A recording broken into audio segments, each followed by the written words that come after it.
So yun, good morning, good morning. Quick update lang kay Husky. Ito na siya. Yun o. Natira na yung dito. Ayan. Kinat na. Ayun. Kabila.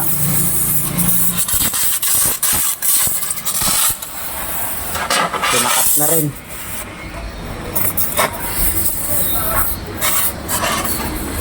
Ito ay sitwasyon niya.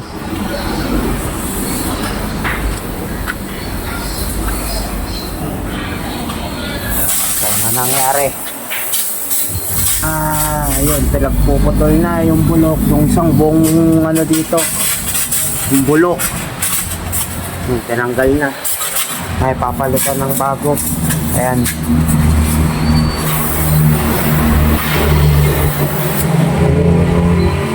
Pabalik na yan to. Pabalik na lang. Dito po yun. Oo. Tapos sunod na yung ano po, yung flooring nga po, no? Unahin ko muna to.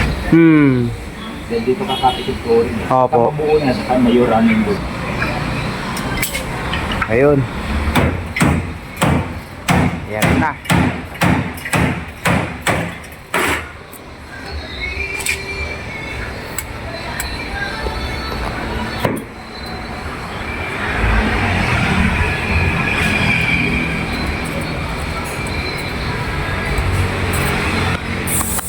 So yun, nakakatuwa lang yung nagiging progress niya. Ay gawa ng, kahit ako noon, pag nakikita ko siya, naawa ko, gawa nga ng yung butas, yung doon sa may ano, gilid niya. Kasi kaya daw yan yung inuna para magkapitan ng flooring, kasi papalitan yung flooring, yung tambol. Ito, papalitan na tong pangit na ano, gumawa niyan. Gagawing oblong, parang sa mga kijang na nakikita ko sa social media. Pati itong harap, papabaguhin ko to. Yan, gagawin, papatabasan, gagawing oblong para dito sa loob, para in the future makapag lowered tayo, tapos makapagsalpak din ng kahit malalaki na mags para may clearance din yung gulong kahit papano. And 17 na nakakabit. And babaguhin yan pati dun sa likod. At ayun lang muna ang update. Sobrang na-overwhelm pa rin ako. Dati nakikita ko lang sa kanyang mga bulok-bulok, kaya inaunti-unti na yan. Parang naging literal na hollow shell. Yan.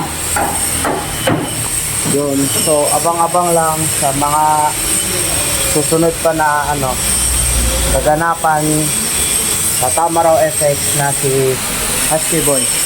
Alright, let's go!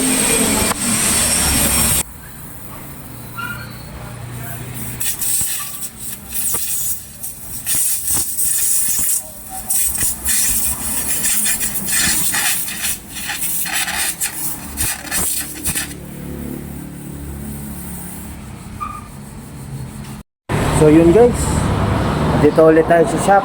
Quick update lang kay Husky. Pakita ko sa inyo kung ano na ginawa sa kanya. Yun o.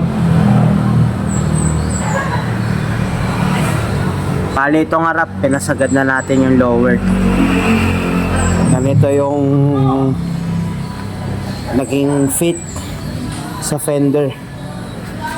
Ayan. Tapos sa likod, nagawa na rin. Ito, yung flooring na pinapagawa.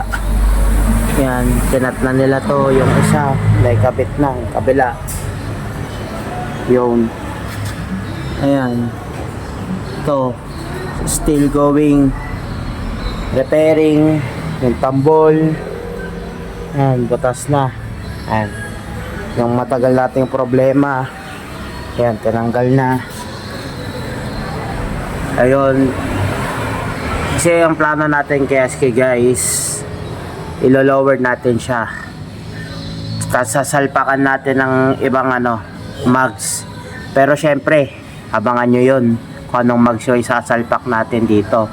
Pero ang gusto natin mangyari dito, Punta tayo sa ano, kabila.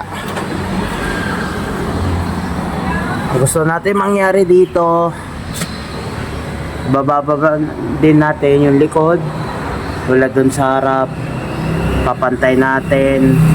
Pero ito, ang pinagawa ko sa tambol, ang suggestion ko, gagawin imbis na grado, yon paoblong yung papagawa pa ganon, paoblong, para kahit papano kapag nagsalpak ng mas malaking mugs tsaka ng tires, walang maraming issue na magaganap.